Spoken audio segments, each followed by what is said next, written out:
Hey guys, welcome back. Today's brief tutorial is going to be taking a look at how to create a digital asset like this. Something super simple that can be created in Adobe's Illustrator CC. Let's take a look together. We have the app open on my desktop now, and we can either click on Command N, which will open up the new panel window, or you can go to File at the top of your screen and select the new document that way. We're going to open it up as a print document so we can get the best resolution out of it. So we will go ahead on the right here and enter the title. This will be a teamwork badge that they can earn for their collaboration during the creative media class, as we were mentioning earlier. In the document, I'm able to set the parameter for width and height here. So I'm going to select the pixels, 600 by 600. And you can also choose the color mode. And we'll keep the resolution at high. We'll go ahead and save that for web later, and it will cut that down for us. So we click Create on the bottom right, and that will open up the new document. So here's our artboard. So let's get started with our badge. On the left-hand side toolbar here, there is the ellipsis tool. If you don't see the ellipsis tool, just right-click on it and you'll have the options for different toolbars. So we'll start with ellipsis.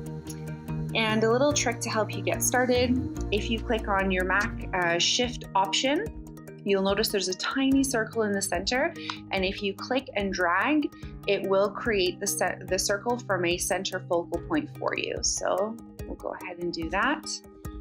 So up here with the effects at the top of the window, we can scroll down to Distort and Transform. And this is where we're going to do something with the actual stroke of the circle. Make sure that on the bottom left you have preview available so you can actually see that transformation happening, which is what just happened there.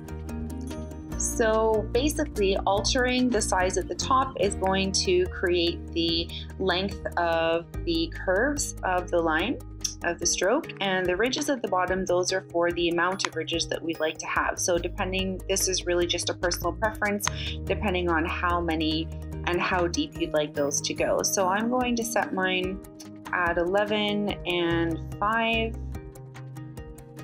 and click on OK. Actually, we want to make sure that that's smooth. So click OK. And I'd like to create a second layer. So right away I have my orange there. I'll click on OK and it's filled my image for me. And I don't want to have any strokes on this, so I'm going to opt out of the strokes. And now what I'm going to do is I'm actually going to use Command C and Command F, which will place the shape again in the exact same format with the same settings. And if you hover just over the corner, you'll see a curved arrow, and I'm able to rotate that round now to create a separate effect. So now what I need to do is I need to change the color of that fill. So I'm going to open it up again.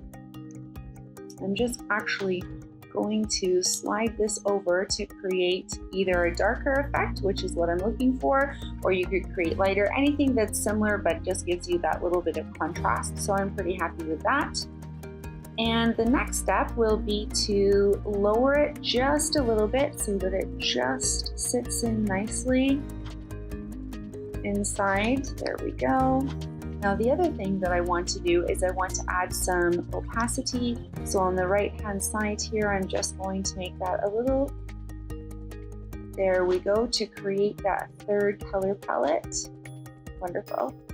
Okay, I'd like to create a third layer to start to prepare for things that I'm going to add in the center. So I'm going to grab the center again.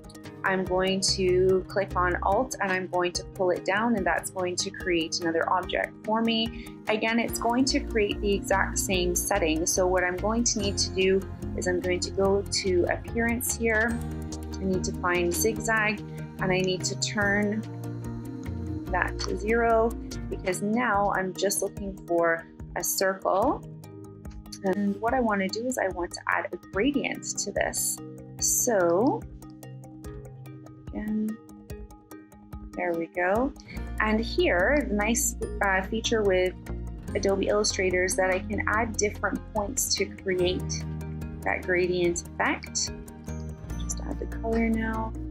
So what I want to do here is I want to edit the gradient.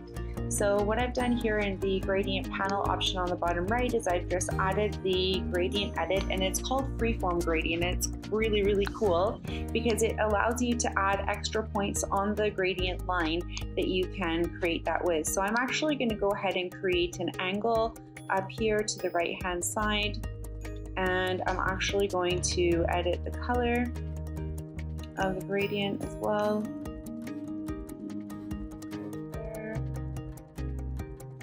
Now you could have done this all in one go. My system quit unexpectedly and I'm having to go through halfway. Actually giving a really cool effect though now that we're going one by one, because we're getting those different shades in there. It's really nice. Great. So now we have to do a couple of things. We need to add a dialog box. So we're going to go back to the left hand side for the rectangle tool, and we need to add text. Let's do this,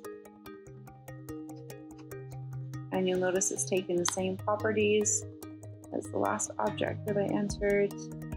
It's this icon that I have downloaded for free, and Command B to paste that in. You'll notice it centered it for us, so that's perfect. We'll use the Shift button and we'll pull that in. And then what we want to do is we want to use the opacity tool on the right hand side. There we go. Then we're going to select our text box, and we really do want to have a non-gradient color in there. Okay, so now what we want to do is we want to take the image as the overlay. We want to send that to the back. On T for the text type tool on the top left, and I'm going to create a rectangle similar to the size I have below. You'll notice it pre-fills with text, so you just can start typing right away. I'm going to add teamwork skills, and I'm going to edit the text by highlighting it and clicking on character at the top right. And the first thing I'm going to do is select the new font that I would like to use. So Phosphate 2. And I'm going to change the vetting to 200 and the font size 24. Make that bigger also, 150. And fit into the middle. Okay, let's see. Perfect. So now what we can do is we can layer that on top. So make that a little bit bigger with the Shift button. So what I'm going to do here is, the first thing I'm going to do is I'm going to go back to properties over here, and I'm going to give it a stroke of 4. Let's see what that looks like. Black, there we go. And actually I find that the text box itself is pretty dark as well, so I'm going to change the fill color there to something a little lighter. Perfect. Then our title stands out better. Okay. I'm going to go ahead and I'm going to make another rectangle here. If you're having trouble like that grabbing it, just make the zoom into the window so that you can grab it like that. Makes life a lot easier. And if you click delete or backspace on your computer, it'll give you that perfect triangular fit. And I'm going to go ahead and we'll drag that lapel here.